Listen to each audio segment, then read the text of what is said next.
Well, whizzy wizards, and welcome back to the Pursuit of Happiness with me, Pigtail Girl, your friend and fellow wizard. I hope you're all well and happy May, beginning of May, wherever you are. It's a lovely month. It's not too hot, not too cold, I think, all over the globe. Correct me if I'm wrong, sort of spring and autumn changeover. So, my darlings, yes, the topic of the Today show, excuse me if I'm a bit divvy today. Yeah, I've got a little bit of a headache and I'm a bit in my moon cycle. So yeah, I'm a bit of a scatterbrain, so please forgive me if I'm a bit scatterbrainy looking for words and trying to grasp at the concepts I'm trying to relay. But I didn't really want to hold off any longer because I do need to keep uploading to my lovely subscribers, the ones who want to hear what I've got to say, to bring a little lightness and sprinkles to their day. I want to talk to you guys about Elohim, angels, Elarians. For those of you who haven't watched the Time Chronicles All About Angels show, where we revealed the true name of the angels to be the Elarians. So I want to talk to you about that. So let me rewind it to the beginning and how me and Starfight even made the show about the angels. For some time, some of you who've followed me for a long while on my channel will know that I've questioned everything. And there was a point when I started to get a feeling that these angels like Gabriel and Michael were not what they seemed. I started to get a bad vibe. So I blocked all of those energies out and I did a total angel cleanse actually. And I cleared during my life in my enlightenment journey, I suppose, back to power, back to potency. I've gone through many clearings, cutting of cords, removing of all ideas, things, beings with named named beings in particular. I removed all connections to all of them and removed all contracts or binds or anything that tied me to them because I just realized I wanted to start from scratch. Now, I knew that there were angels that had protected me and saved my life in my actual life. But me, before I get, the clear picture, I'm just like, right, let's scrap everything. I'm going to put myself in my little bubble.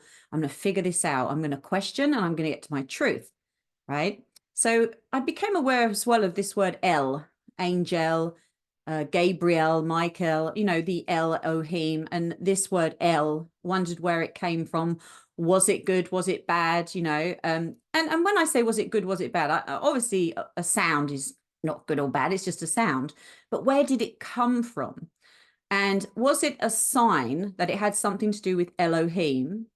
And I started to realize that the Elohim weren't the good guys in the story. It's certainly not the creator of all that is. Certainly not that.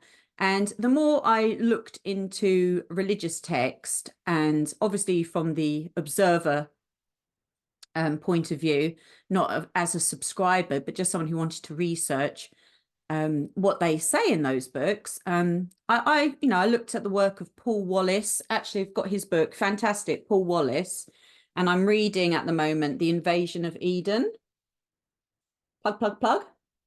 Paul Wallace, really great. I recommend his books about how the Bible is really about ancient alien contact and not about God at all, or the creator, whatever word you wish to call source of all that is, that we all come from and return to that energy source. So my little search also led me into some of the opening passages of the Quran and how Gabriel appears to Muhammad and throttles him 3 times to unconsciousness to almost kill him, nearly kills him because he can't write. So he wants him to write some stuff down, but Muhammad can't write. And he's trying to tell Gabriel, I can't write. And he's like, you're going to write this down, and like throttling him and putting him into submission, right? Submission, which you'll notice that the Elohim religions, when you really look at them, are all about slavery and submission, right? That's what they're about. Except for the words of Jesus, which is slightly different. And I'm not really going to go into that now, all my thoughts on that. I flip and change on my thoughts on the story of Jesus, to be honest with you. I can't say I've got all the facts there. I've got some theories on it, but I haven't got all the facts. But Jesus wasn't praying to the Elohim. So he was not actually referring to God as any of the names of the Elohim. He called him the Father. and spoke about the Trinity, the Father, the Mother, and the Child. Really, that's what he was talking about. But anywho, I digress. Whether you believe in the actual Jesus or the myth of Jesus, or whatever you believe, the story in there is different. And even the experts who look at it say the same. So again, I refer you to Paul Wallace and Mauro Biglino. I am not an expert at ancient translation of text by any means. So I go to those guys when I want to get deeper meaning into the words and what's really being said in those Abrahamic texts.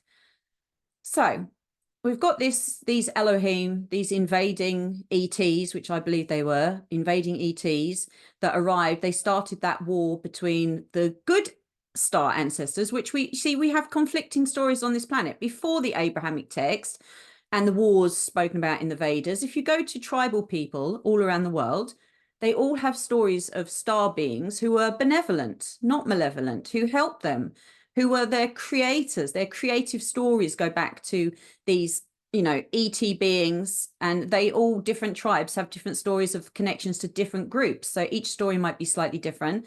And I believe these were the true star ancestors, the ones that came here originally to help speed up the evolution of the life forms here, because they knew that the other lot, the Elohim lot, would arrive here at some point in our future and try to take over the whole planet and evolve it in their image, which is slavery and submission, and to the point where all life forces eventually sucked out, fed to the great Vol, the great DMA, the great Loosh monster in the sky.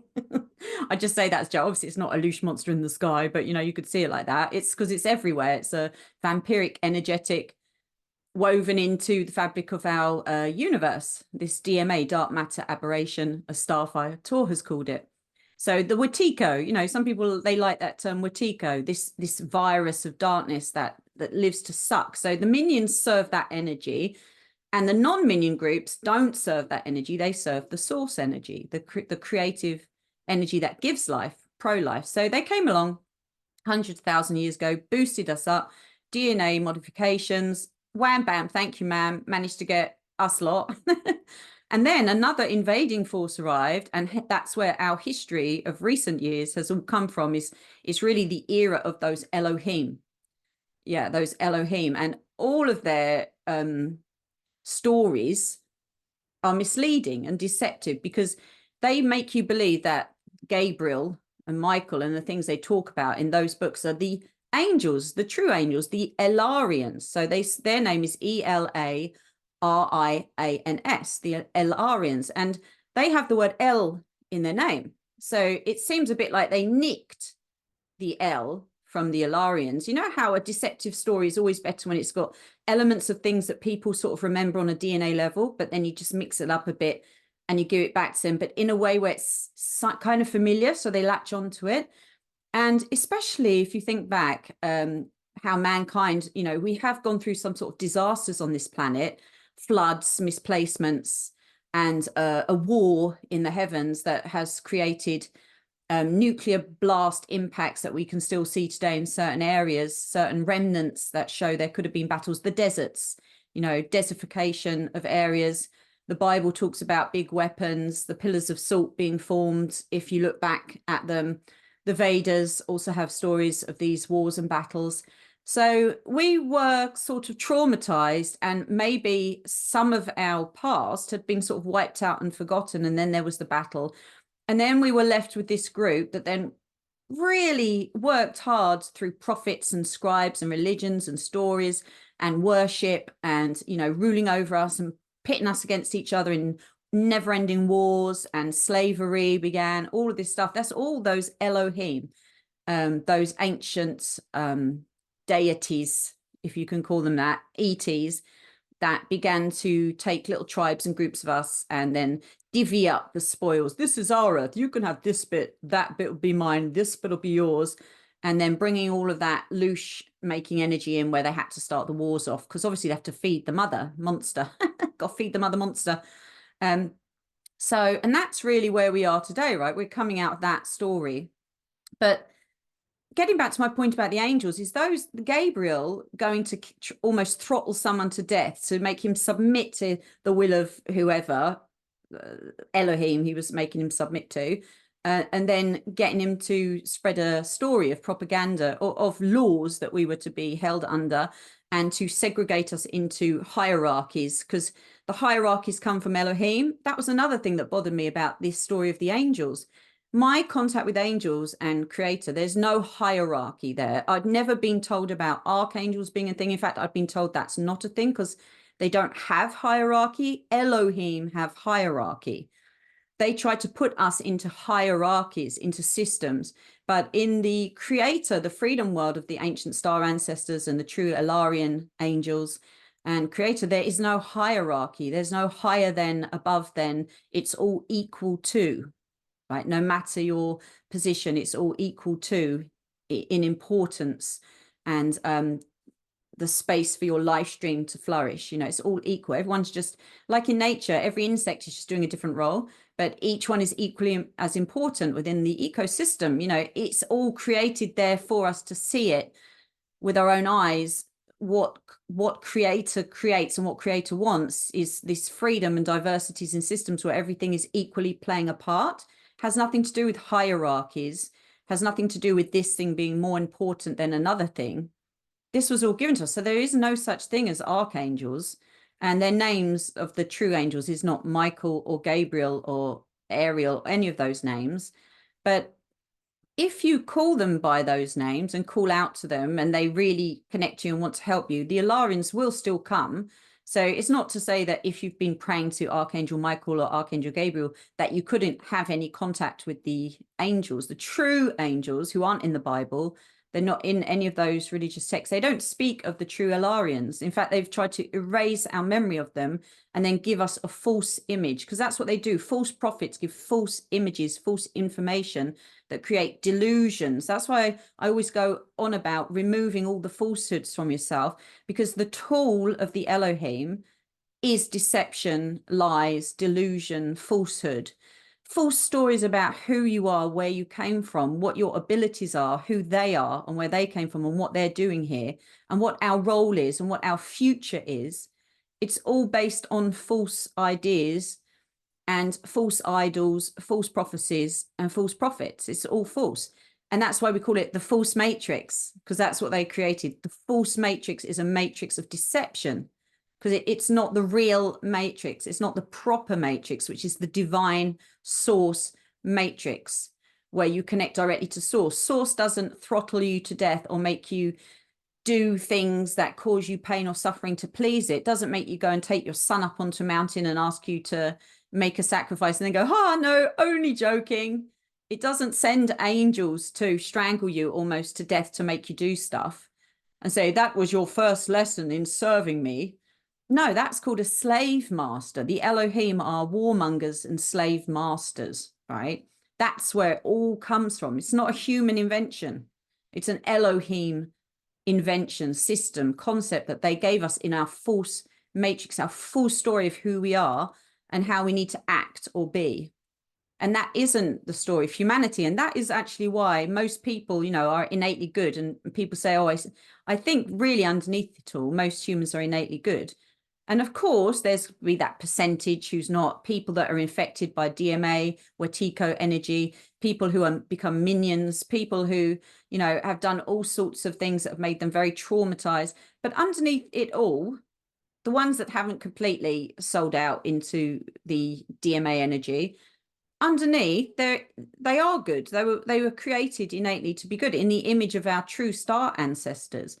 Now, it doesn't mean there hasn't been manipulation to our DNA since the Elohim arrived. They obviously did something and created new groups in their own image and then sent them out. I mean, if that's not what the story of the Abrahamic texts are telling us, I don't know what it is, because Adam and Eve left Eden and they bumped into a load of other people, if you remember, who were already there. So that was the indigenous humans created by the star people. And then a new DNA group was released into the herd. Right. And that's why you had to give land to them, divvy up stuff, have wars, displace people. If you wanted to get your own people in there.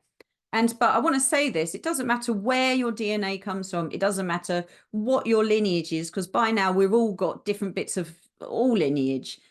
You are still able to connect to source and be innately good. Right. I could have that Elohim DNA stuff in me, but but it doesn't change who I am. I still have the star ancestor, also the true star ancestor DNA in me. So I get to choose what I'm tapping into. I get to choose who I am. It doesn't matter what tribe you're from, or what many mixtures of tribes, or even nothing in your background matters. The only thing that matters is who you are right here, right now.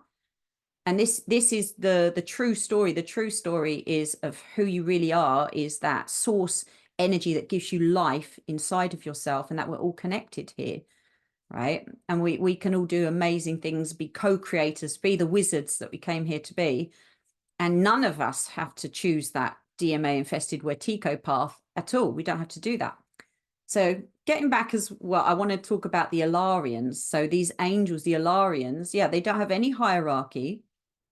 They don't have names in the way we have names, because, well, they're source, soul, stardust energy that doesn't really have a form, and they are able to take on forms of any life form. They're the only ones that can actually shapeshift, because they don't really have a form. So they don't have to shift a physical form into another form. They're energy, so they can take on the form of other life and appear to you as humans, appear to you as angels with wings, appear to you as a puppy dog, appear to you as a butterfly. They can take on forms, but they are basically energy, pure energy, and their sparkling energy in their real selves.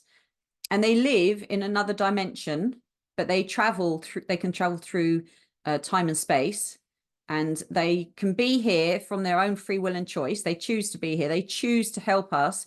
They are freedom fighters. So that's true. They are warriors of light. They are freedom fighters, and they are here, and they are interested in bringing freedom to groups of life beings, not just, I don't want to say humans, to any life forms on other planets too, who are willing to do the work to fight against the DMA and reclaim their freedom and their sovereignty, and protect their realm, protect their people. The ones that want to fight for freedom, that's who the Alarians like to work with. So they're interested, so they turn up. They weren't sent here by God in legions to go and do bidding, because again, it's not like that. The Alarians have free will. They have their own culture, their own life, their own system, their own thing going on, but they choose to be here to they're not our slaves or servants. They come to serve, and so their names are really, really sort of frequency sounds, more like music than words.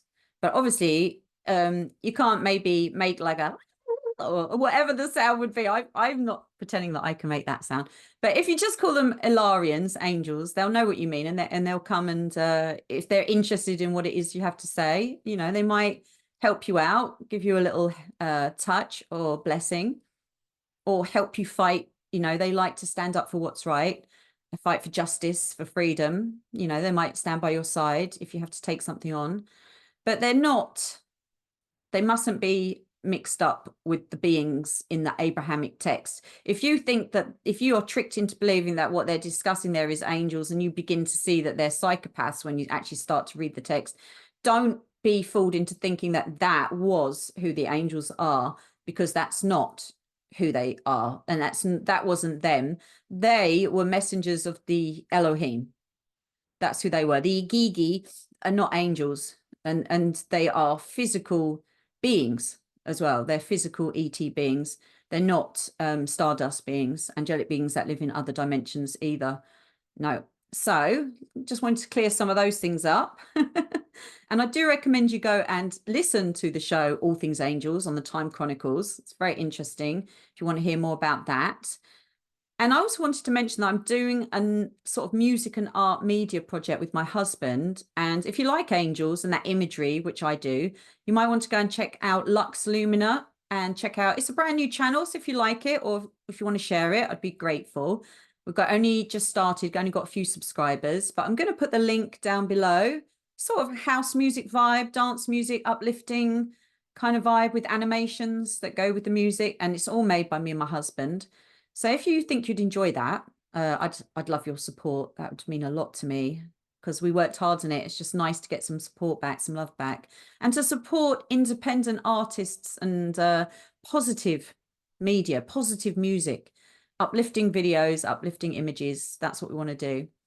And again, if you want to book me for tarot readings or body talk sessions or anything like that, you can always go and look at my Calendly links where all of my offerings are listed with subliminals. If you're into that as well, you can get some of those over there. And you can check out Subliminal Junkie if you want some free subliminals to listen to help you in your transformational process and your healing process and your empowerment process. And, oh, another plug, another shameless promotion. Don't forget Gnostic TV. If you'd like more of me in your face, go and show me some love over there and make my like button sparkle, make my subscribe button sparkle. And please do share my videos, my darlings, my darling wizards, I should call you. And I will love you and leave you and see you on the next episode of Pursuit of Happiness. One love.